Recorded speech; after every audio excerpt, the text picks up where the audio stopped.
produits qu'avant, puisque je peux revendre ce que j'ai déjà acheté pour en acheter d'autres.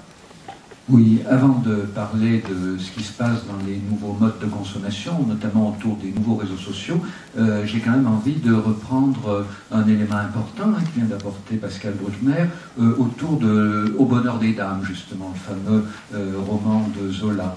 Parce que ce que Zola nous montre bien dans ce livre, c'est que la création des grands magasins et le feu d'artifice d'étoffe, ou le vertige d'étoffe, la création des grands magasins s'accompagne de la création du vol compulsif.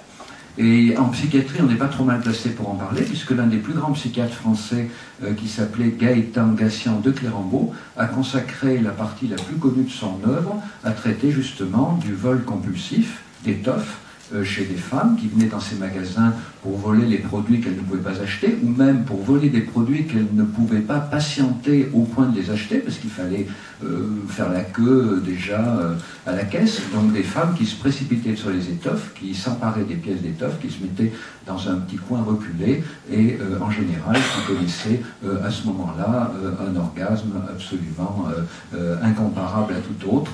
Et ce psychiatre, Gaëtan Gassian de Clérambault, a appelé cela l'hyphéphilie érotique. Alors l'hyphéphilie érotique, on l'a un peu perdu de vue après, mais en revanche, ce qu'on n'a pas perdu de vue, c'est le vol compulsif et l'espèce de jouissance quand même si elle ne va pas jusqu'à l'orgasme, qu'elle peut provoquer chez celui qui s'y livre. Alors, ce qui est intéressant dans ce rappel de l'hyphéphilie érotique, c'est que le mot de consommer, qui nous occupe ici, consommer, consommation, c'est quand même un mot qui a une entrée du côté du commerce, et puis une entrée du côté de la sexualité. Et même d'ailleurs, ce mot commerce a aussi une double entrée, puisque si je tiens une boulangerie, je fais du commerce, mais si je vends mon corps, on dira que je fais du commerce aussi.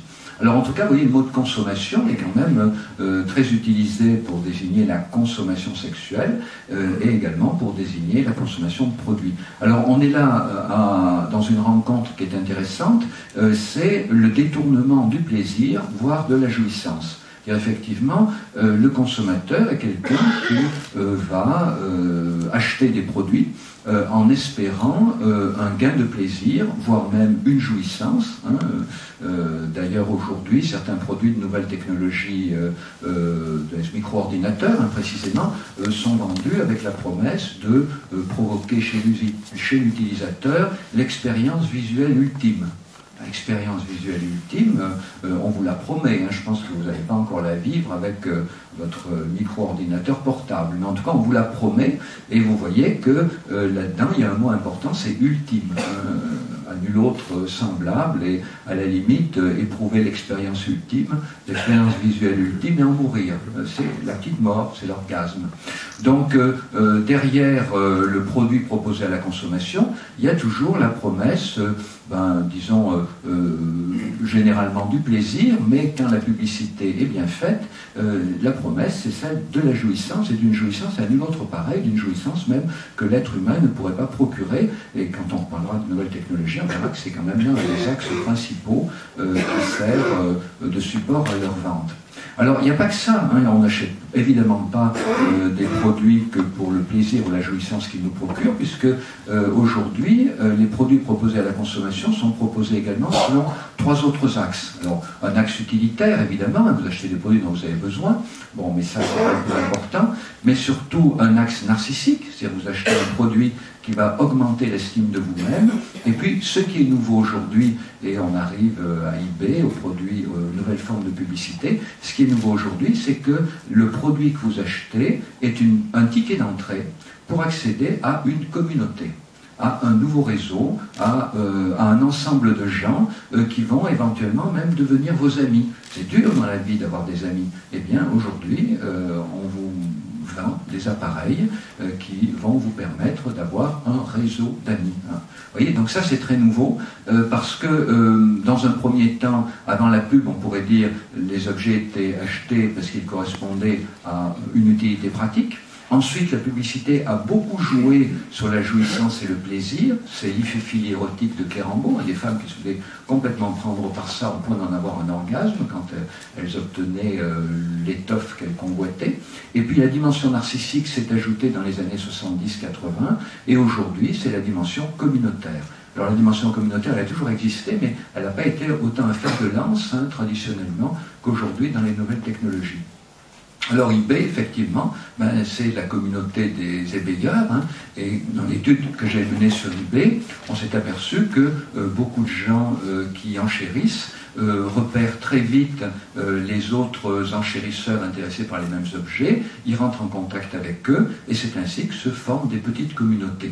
Mais même sans parler d'eBay, aujourd'hui, les nouveaux réseaux sociaux sont inséparables des nouvelles technologies qui proposent d'acquérir inséparables des nouvelles technologies qui sont la porte d'entrée pour y être introduits.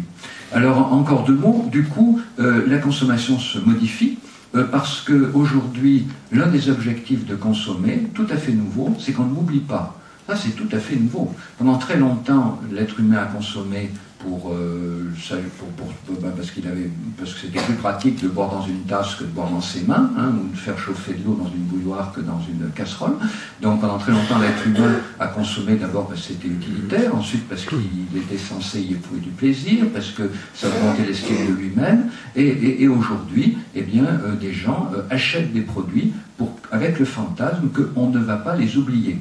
Et vous voyez que c'est intéressant parce qu'on s'aperçoit que la consommation, eh bien, elle évolue sur un type de société où on est. On est plutôt aujourd'hui une société de la séparation, de la rupture, de l'abandon. Beaucoup de gens vivent seuls, et même beaucoup de gens qui ne vivent pas seuls se sentent terriblement seuls. Et du coup, eh bien, aujourd'hui, ce qu'on promet à travers la consommation, c'est que je vais devenir quelqu'un qui va justement avoir la possibilité de ne pas se laisser oublier.